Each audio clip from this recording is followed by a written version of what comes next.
Welcome to the Quinoa podcast today, everybody. We've got Zach with us. How are you doing, Zach? I'm great. How are you? Thanks for having me. Brilliant.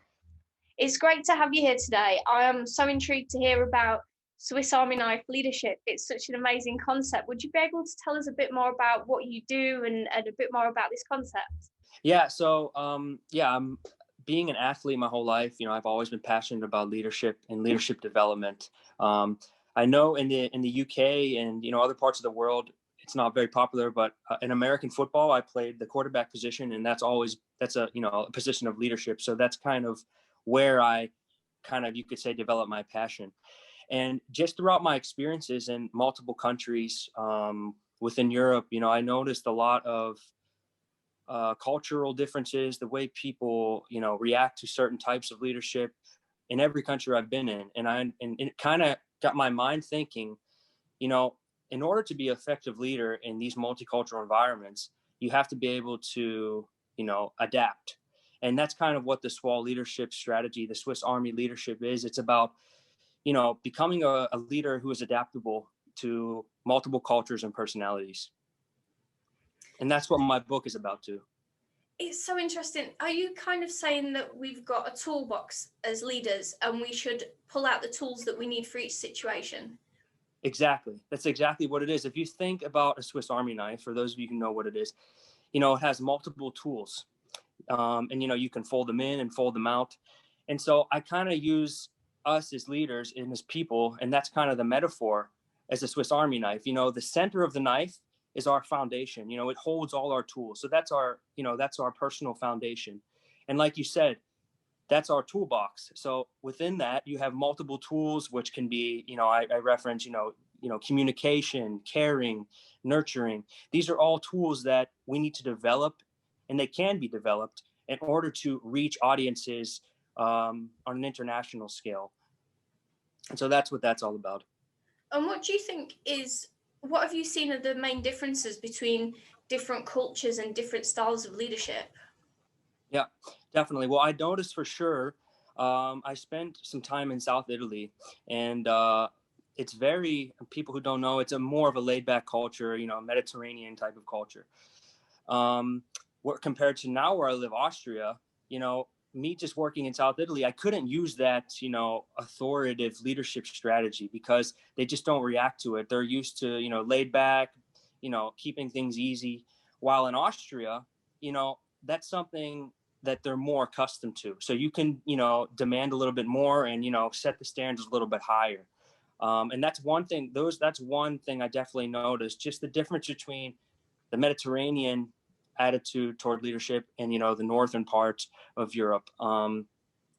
So like I said, I was an American football coach, and that's, exactly, I noticed that we reference it. They're kids, 18, 19 years old, but it was the same thing. My kids in Italy, I couldn't treat them the same as my kids in Austria. And that took me some time to learn and adjust to. Took me some time to learn the, Southern European culture, and I had to adjust myself because, going into that situation, I would say, coming from the United States, I was very demanding, set standards high, not only for myself, but for others that were involved with me. And I quickly found out that doesn't work in that part of the world. And so I had to adjust, and it was definitely a challenge. But I feel like that's another example of how leaders have to be. We live in a society that's, constantly, it's a melting pot. It's globalized, and it's not going to change. And we have to learn to accept and work with each other from, different places and different parts of the world. And that's kind of what the Swiss Army leadership strategy is. It's kind of showing people that, hey, leadership is a very key part of life. It will always be. However, we no longer live within our own boundaries, within our own borders. We have to learn to accept people for who they are and relate to them and accept, how they grew up, and understand that that's going to be a huge part of your effectiveness as a leader. So it sounds like you've been on a really in-depth leadership journey. So for somebody starting out in this way, where they need to not only understand what tools they need to use and how they need to develop these tools, but how to use them with different types of people, that might seem quite overwhelming. What advice would you have for those people? Sure.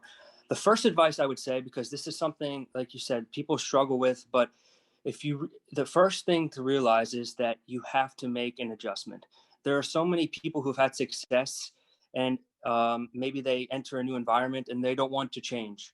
So the first step in the process is realizing, okay, the way I did this here in this job or in this part of the world, I need to change that in order to be effective in this other environment. And the first thing I would say is to listen. People, from what I noticed, people love to tell you their story if you let them. I feel like as people, oftentimes we feel obliged to, say of all of tell people our accomplishments and everything we've done. But if we take the time to listen, and listen to what people, everyone has a story, is what I say. So if we can listen to their story, that's something where they're going to realize that, and you're going to earn their respect immediately. And once you earn their respect, they're going to open up to you more. And that's where you can really take time to adjust. And you say, okay, yeah, this person is going through this thing in their lives. Okay, then maybe I shouldn't demand so much of them now.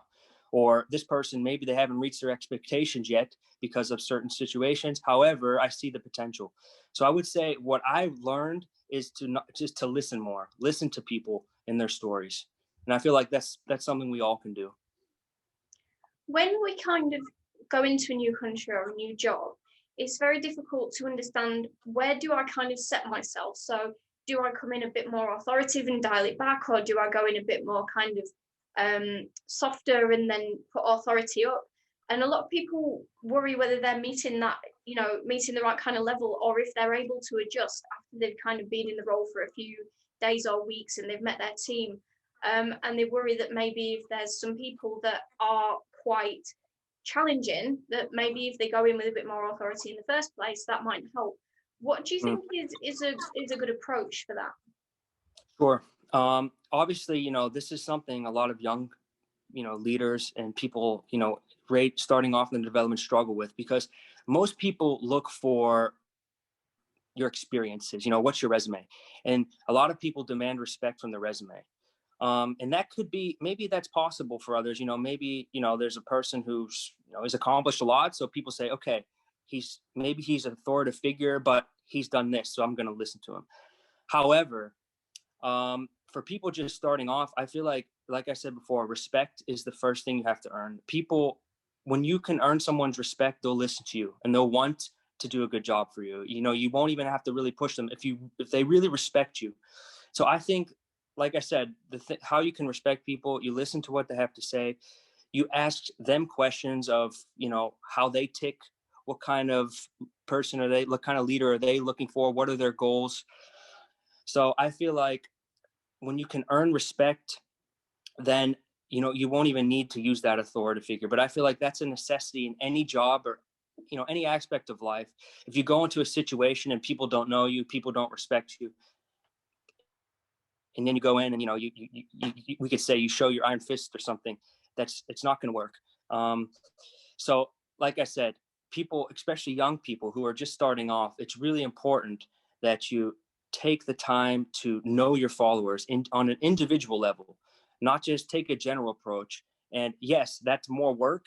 Yes, it can be, very time consuming, but in the long run, it's going to pay dividends. And I feel like that gets lost a lot. People want, immediate success. We live in a society, so people go in and they say, I've done things this way, that's how it's going to be done.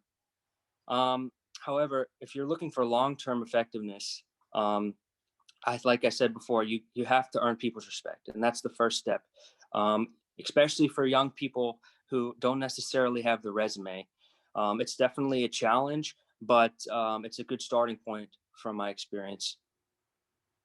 How vital do you think communication is to a leader's role? Of course, communication is everything, in multiple ways. Communication, like I said before, I feel like there's so many people in the world, and even big companies, they have problems with communication. Maybe someone doesn't see the email they sent, or but it's amazing to me how there's so many high stake environments, especially a working environment. There's a lot of stakes in hand, people's livelihoods, and we make assumptions that, oh, I told him that the other day, or oh, someone else would tell him. So communication is huge. And it needs to be, planned. So like I said, you have to really put an emphasis on, okay, make a schedule. At this time, I'm going to talk to this person. At this time, I'm going to talk to this person.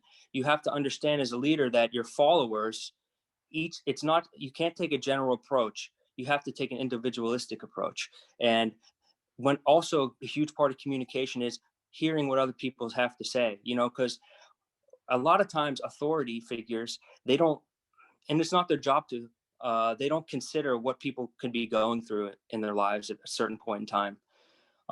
So I feel like it's really important to communicate and, let people know that, hey, I want to put you in the best situation. So I'm going to let you hear my flaws as a leader, and you can tell me your flaws. So then we can work together in order to create an environment of success. And a lot of people think communication means just in the work field, like just, talking about meetings, whatever.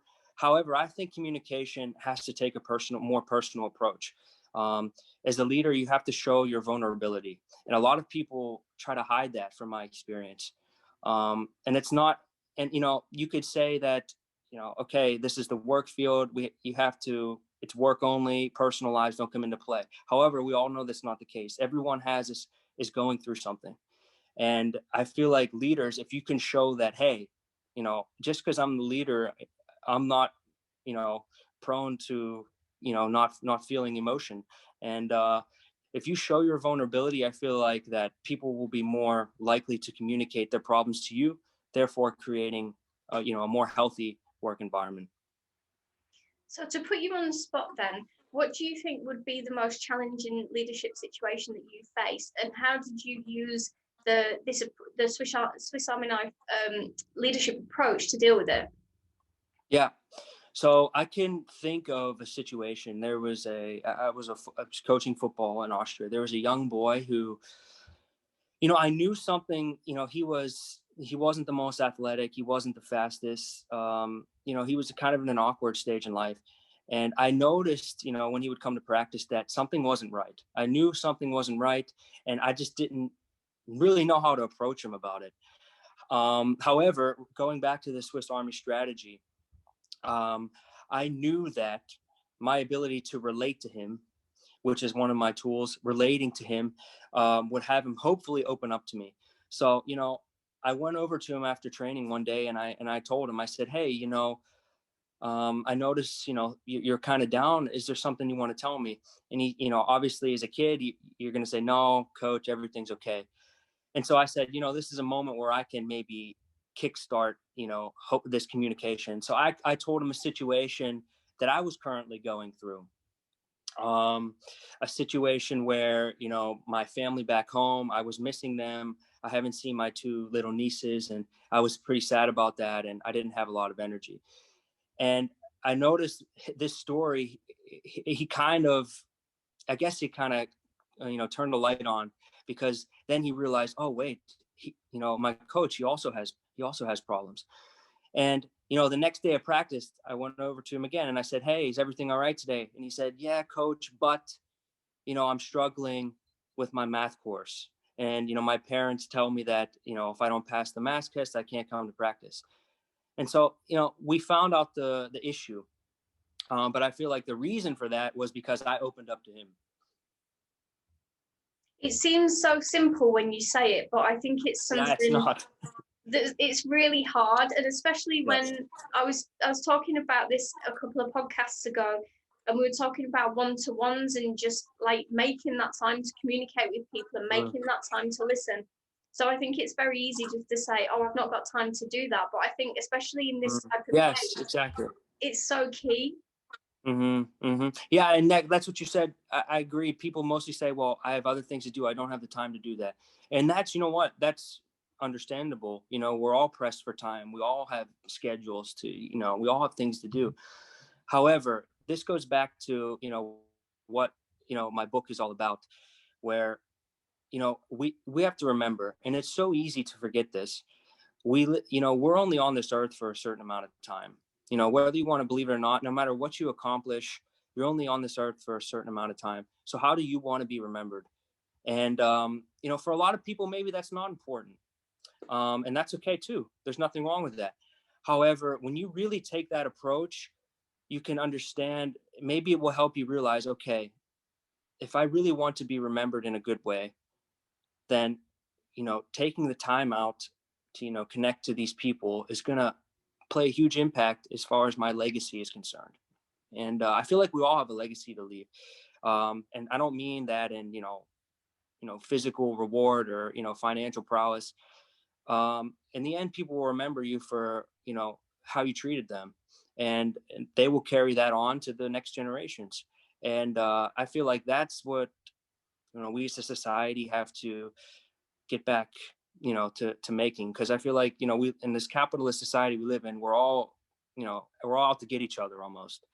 And I feel like we just need to sit back and realize that, hey, we're only here for a certain amount of time. And no matter what we accomplish, if we accomplish it in vain or we treat people in the wrong way, okay, maybe our own lives, maybe we'll, have everything we want, but will we really be fulfilled as people? So I would challenge people to think like that. And I know it sounds, people can a lot of say, oh, this is all sunshine and rainbows. And maybe people do think that. However, I feel like it's true. If you really take the time to sit down and say, hey, what do I really want in life? Of course, you want to have success. Of course, you want to be financially stable. We all want that. But that's not going to be enough in the end, from my experience. And I feel like a lot of people, if they really understand that, then maybe they can find time to, make these meetings and connecting with people.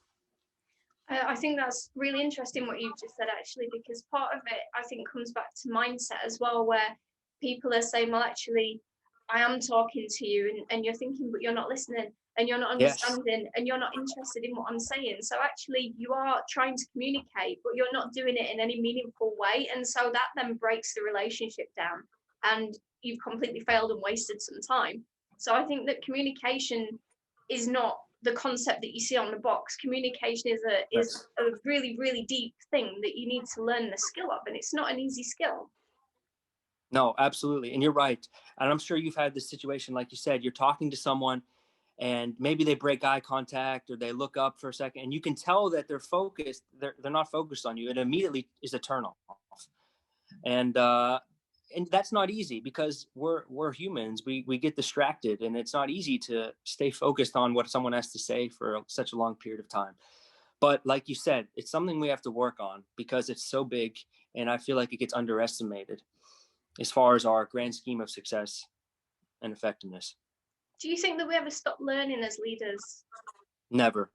No, never. And I feel like the moment you stop learning is the moment you reach your pinnacle. You won't stop. We always have to continue to grow, whether that be through books, whether that be through learning, from other leaders, learning from our followers, more importantly. And one thing I've realized where I can learn from is from children. We can learn so much from children. We always think, oh, we're the adults, we have it all together. But if you look at a child and the way they interact with others, they almost have no filter. And there's so much we can learn from children even. And that could help us in our own leadership, as far as, being vulnerable. But learning, the moment you stop learning, a lot of people, they finish their degree and they say, okay, I did it, I'm done, I'm going to start my job. However, that, number one, it won't fulfill you. And number two, you won't reach your potential. And it saddens me really when people become satisfied with their situation in their life. And you can tell that they're not necessarily happy with it. They just become satisfied and content. And for me, that's one of the saddest things to see, is people who are content and they feel like they've reached their pinnacle of success and they can't grow anymore. So I feel like learning is a huge aspect, not only for leaders, but for everyone. And learning doesn't have to be through academic structures. It can be through observing others and, just living life, just understanding that life teaches you little lessons every day. And a lot of us, we don't realize it. We just, we ignore it or we go on. But learning is definitely, it's a huge thing that can never be stopped, in my opinion. I can completely identify, because I think you can see people that have kind of stopped learning, and I think in some ways maybe they begin to regress a little bit, because instead of actually putting 100% into the interactions with the team, it then kind of becomes distant, and it's like, I know everything now, I don't need to even learn from you.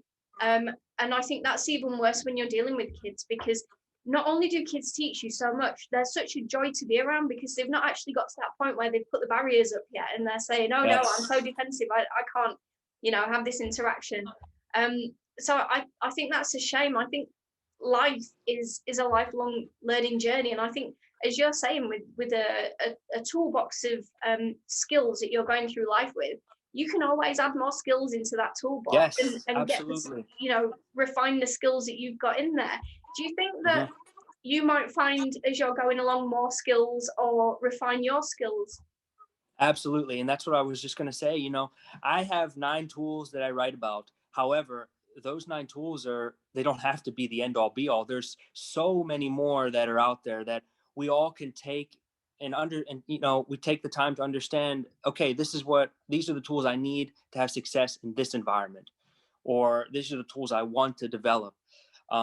Yes. So I think, like you said, the more you become aware that, these tools are important, the more that you can find throughout your journey in life. And like you said before, about regressing, I feel like that's such a huge thing, because I can personally relate to that. I feel like, as I was younger, in my 19, early 20s, I feel like I was very determined individual. I had goals in mind. I wanted to become a professional athlete at the highest level. And once I didn't achieve that, in my mid 20s, I said, you know what?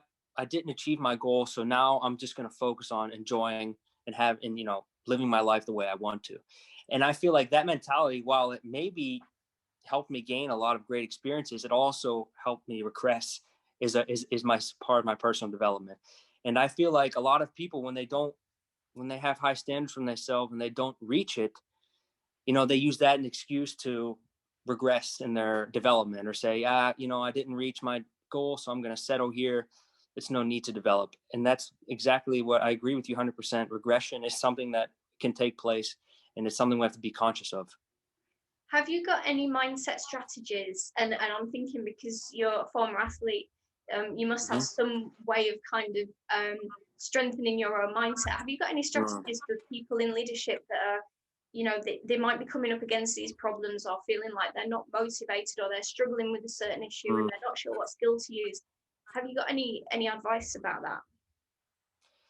Yes, I would say the one thing I recommend being an athlete is, and this sounds, I'm sure we've all heard this before, but find some physical activity to do, whether that's running, find yoga, whatever it is, because we underestimate how much that has to do with our mental health and our mental status.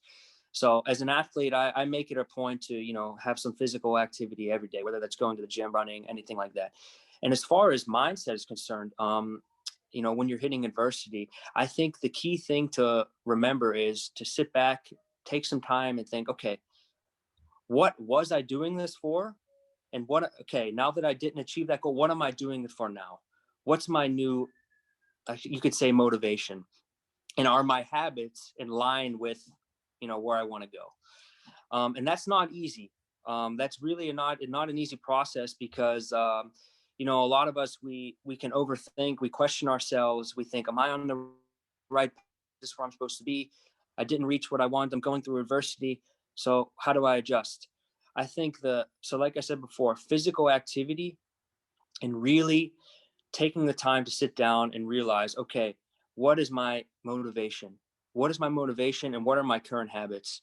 And I feel like if we can get those things in line, then, the motivation itself, we don't really need to look for it.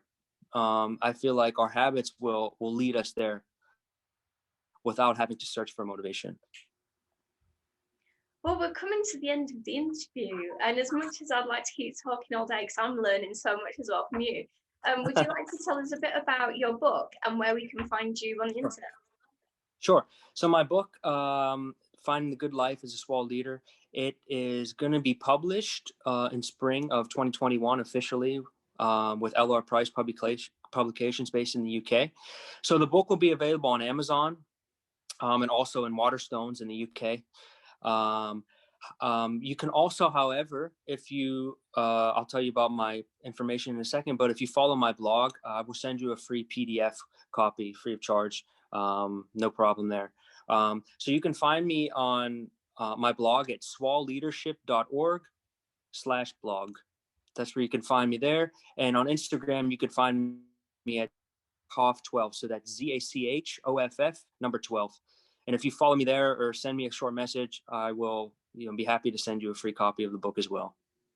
And we'll link all this below as well, so that you can just jump through and find Zach and see his book. I'm really excited about this book coming out. I'm gonna grab it because it sounds amazing. Thank you so much for being a guest on the podcast today. It's been a pleasure. Thank you so much. I really appreciate it.